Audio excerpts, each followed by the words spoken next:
Hello, Internet. This is Ewan Spence and ESC Insight calling. The clock is ticking, and as of now, we are listening for the winning song.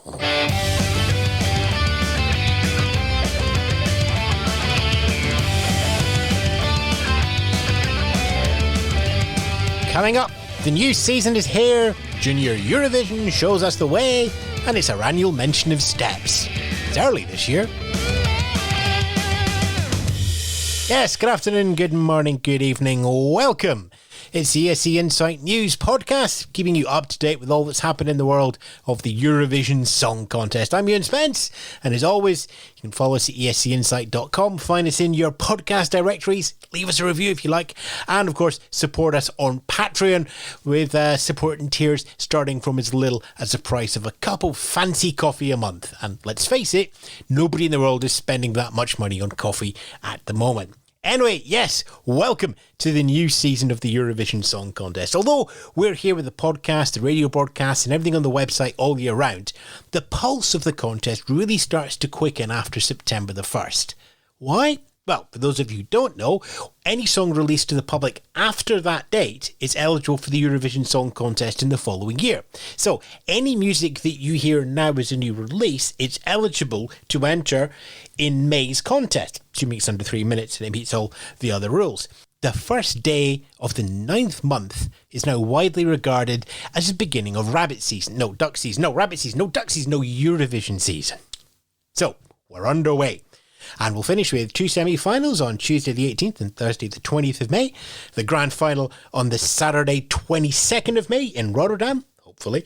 And from now until then, we will keep you up to date with the song contest. We're going to start off, though, with news from Junior Eurovision because that kind of has an impact on the adult contest as well.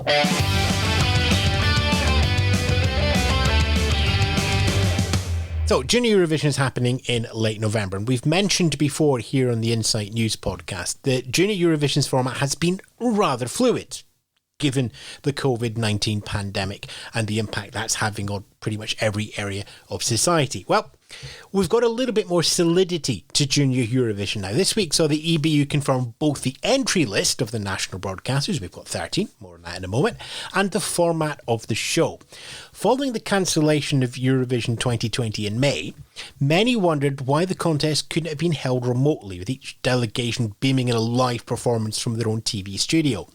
Given the short notice between the cancellation in mid-March and the scheduled date for the show in early May, at least in TV production terms, that's quite short notice, especially for such a large and live event.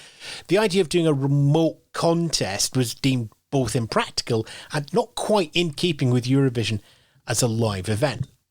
Now, Junior Eurovision has been a little bit more experimental in the past, with presentation elements tested out in the November show ahead of their inclusion or not in May. So the news that Junior Eurovision is now going to be a remote show. It's still going to be hosted in Warsaw by the Polish broadcaster TVP, and the interval apps are going to be there.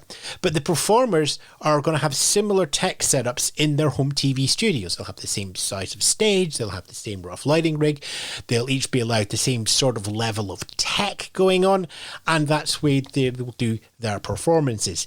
And I got to say, this is a smart thing to do. After all, you've got young performers. Nobody knows what travel restrictions are going to be like in November, and there is a duty of care to the Junior Eurovision stars that has to take that into consideration. So, staying at home, or at least a bubble at home with the broadcaster, is eminently sensible. And also, of course, it gives the EBU a dry run at one of the backup options that they might need in May 2021. It's just going to be good to have all the knowledge of doing a remote Eurovision show in the back pocket while the planning goes on for the big contest in May.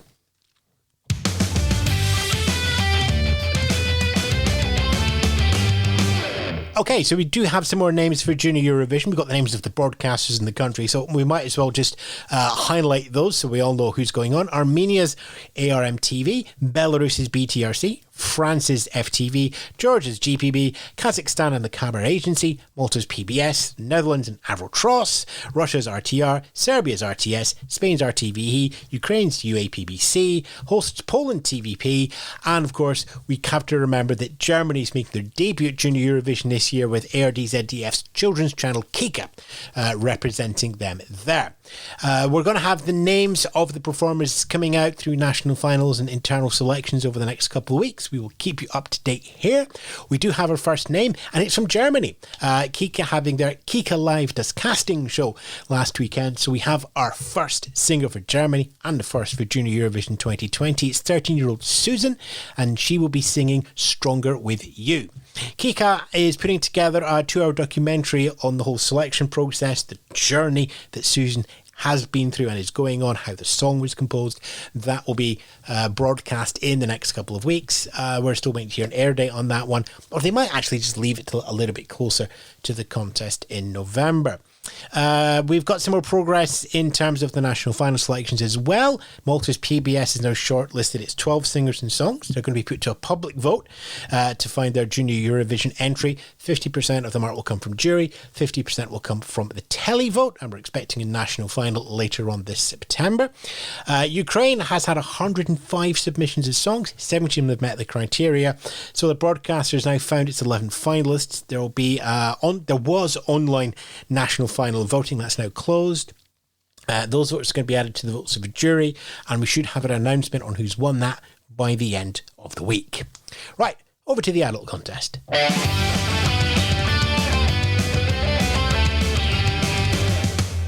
So, where are we up to now in terms of entries? Well, we have 29 countries confirmed publicly for Rotterdam and the Eurovision Song Contest 2021. No doubt there are others who have sent in their entry forms to EBU, but not actually announced anything publicly. Stern look at the BBC. But of course, we're confident that we're going to get the same 41 broadcasters who entered in 2020 coming back again in 2021. We already know that a number of the artists are coming back as well, have been invited.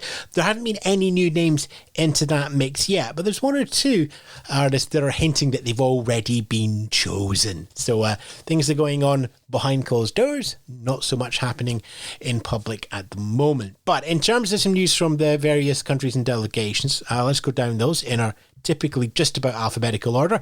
Australia has invited back Montaigne, and in a recent interview, she's actually talked about her doubts about the contest going ahead as a whole, and also Australia's participation in the contest if it goes ahead. Australia's under very heavy travel restrictions at the moment due to the pandemic, and there's a limited number of people allowed into and out of the country. It's a really, really small number. Of course, a remote edition of Eurovision here, like Junior Eurovision, would help, but you can't enter a contest hoping that the actual contest doesn't go ahead, but they go for the right fallback. So, no doubt, there's lots of discussion going on there as well.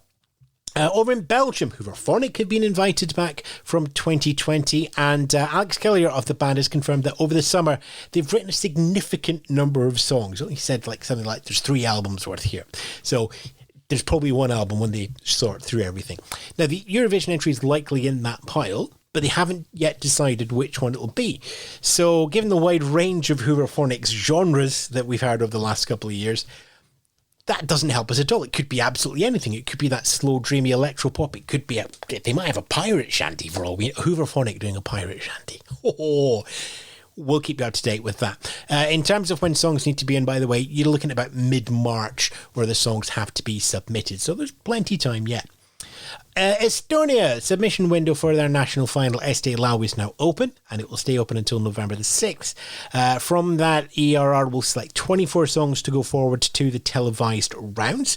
We'll probably hear them traditionally sort of mid-December. We get the Este Lau songs being published. But we do have the dates for that. 2 semi-finals, February the 18th and February the 20th, and the song and artist selection will be on March the 6th. So just before that mid-March window. Finland, they had their submissions window opened. It's now closed. So their UMK are sifting through all of that just now. We have a date for that national final as well. It's going to be February the 20th. It's going to be a one-shot show there. So in, done and dusted in a single Saturday night. Ireland. Ireland's a curious one, see, because they've not publicly confirmed that they're going to Eurovision 2021, but this is Ireland, so we assume the paperwork is done. They've just not done the media on it. Neither have they confirmed the artist. Last year was an internal selection of Leslie Roy, and while there's no confirmation that she's going to be asked back again, there's a lot of smoke signals, including from Leslie herself. She's been working on some new songs with a number of Eurovision alumni, obviously socially distant on Zoom. But she's working with Joust, who sung for Norway in 2017, Lasse Parainen, who sung in 2017 for Finland. And, they've stayed inside the Eurovision Songwork Camp Writers Workshops, so make of that what you will. Italy. Okay, now this is a curious one, because Sanremo isn't necessarily the national final that Eurovision fans think it is. Sanremo is for Italy, and the winning act gets offered the chance to do Eurovision. And last year, of course, it was Deodato, and then Fire Rumore just grew to be something even more important to the people of Italy during their lockdown.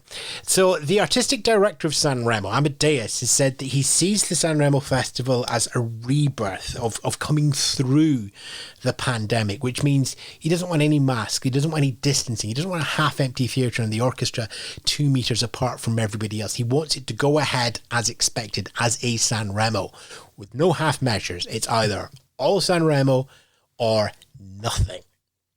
So we'll keep an eye on that one there. Also, Sanremo is running a lot later this year. It's running like the first week in March. So if it runs even later, there was talk of it going back to April, then Italy is going to have to need to find another way to select their singer. And we'd point out at this point that Deodato won Sanremo last year and still hasn't gone to Eurovision. And he would be the country's darling. So that's an even tricky one. We're not going to know that until March or so. It's not like Ireland, where you think Leslie Roy's got a really good chance there. Deodato, I think the fan in me is going, yeah, send him. But anyway, okay, Sweden. We'll pop over to Sveriges Radio, who are having their P4 Nasta new singers and upcoming singers contest taking place this weekend. There's 8 finalists in there. One of them has got to win that. But also, a special jury will select one of the 8 performers, not necessarily the winner, to be the first name selected for Melody Festival, Sweden's big flagship show of the year, and also the show they use to select their song for the Eurovision Song Contest. So by the next News Insight podcast, we will have a name for a national final for Sweden. We won't have the song because P4 Nasta started in August, and obviously that breaks the September the 1st rule, so there needs to be another song for whoever is selected, but it's something to look forward to. And we've already mentioned just at the top there with the Stern look, but let's just head over to the United Kingdom, and everybody can get ready for the annual Steps Should Do Eurovision article in their newspaper and website. There's one of these headlines every single year. The pop band's second album from their second life is called What the Future Holds. It's going to be released in mid-November. I guess we'll have to make do with the cover of Jenny Silver's Melody Festival in 2011 entry, Something in Your Eye, which is going to be on the album, as opposed to Steps actually turning up in Rotterdam. The band themselves individually said many times, nope. But I'm sure the headlines of maybe this is the year they'll change their mind will show up. I mean, you can set your watch to them.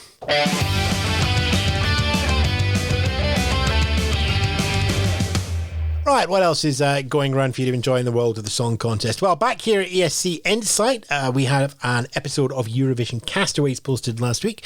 The Guardian's Eurovision Live blogger Heidi Stevens choosing her 8 Eurovision songs and a luxury for her trip to the Ile de Besançon, assuming, of course, that Ellie Chalkley lets them pass the customs desk. And that was Reebok with Fairy Tale. I wasn't very well prepared. I hadn't watched the semis, and so I didn't know what was coming. And this song came on, and I thought it was insufferably twee. And in the live blog, I made a very throwaway comment about how this guy needed a poke in the eye with his violin bow. And I think I think it was a kind of a play on the whole kind of poking the eye with a sharp stick. It wasn't very funny then. It's not very funny now. But anyway, it got kind of picked up on by lots of quite drunk Norwegians as the evening progressed, and it became very clear that Alexander Rybak was going to win. And then it kind of got a bit out of control. It was translated in various countries, this comment about poking him in the eye with a violin bow, as me kind of threatening to blind him. And the whole thing kind of spiraled out of control, and it was a horrible, horrible night. So I'm going to take this song to the island as punishment to remind myself that even if you really don't like a song, you should always be respectful, and you should remember that English idioms do not translate. And if you're not nice, you shouldn't say anything at all. If you're not nice, then the internet will find you and they will make you pay. And who amongst us hasn't inadvertently caused an international incident? You'll also find ESC Insight on the podcast radio, digital broadcast in London, Manchester and Glasgow, as well as streaming online at thepodcastradio.co.uk. We're not on there 24/7. There's lots of podcasts from around the UK and beyond. So if you want a sort of sampler of a different podcast that you wouldn't normally come across, head over, tune in, listen to the stream, and maybe find yourself a new second favourite show. This is your favourite. Yay! Staying on the radio, Europe's Heartbeat is going on quite nicely. That's my weekly pop around Europe, showcasing new releases, classic Eurovision songs, and the top songs from the European charts. You can listen at Radio 6 International. The new show debuts at 12 noon UK, 13 Central every Saturday, radio6.com. Or you can listen again at Mixcloud or europesheartbeat.com as well. In terms of other podcasts, Second Cherry is getting near the end of its run and building up to a climax. So, well, why don't we get Monty and Matt to introduce that rather than... Welcome to Second Cherry, almost a Eurovision podcast. This week we travel to Australia, to Sweden, to Portugal. I'm Monty. And I'm Matt. And this is a podcast that revives the songs that didn't make it to the Eurovision Song Contest. Each week, we take you through a different country's national final and pick the cherry that we think deserves a second chance, a second bite of the cherry. At the end of the series, you, the listeners, vote for your favourites, and at our live event, we crown the winner of the Second Cherry Song Contest. But no, it's a really little joyful song, you know. Yeah, I'm more happy with that. Mm? Yeah. Thanks for coming, guys.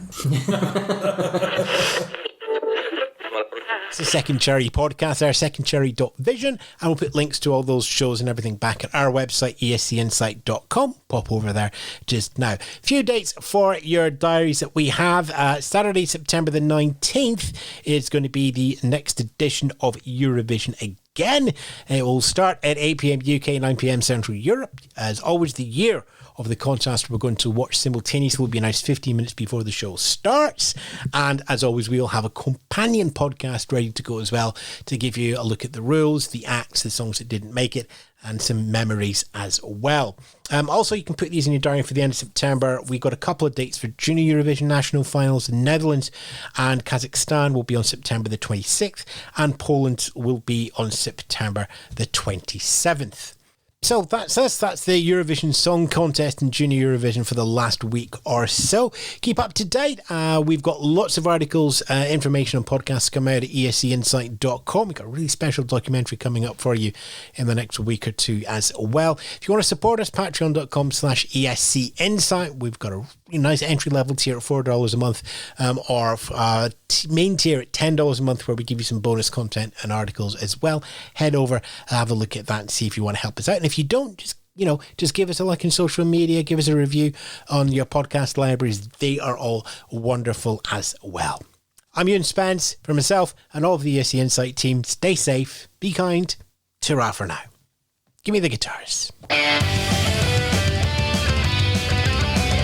The ESC Insight News podcast this week was written and hosted by Ewan Spence. Find out more at www.escinsight.com.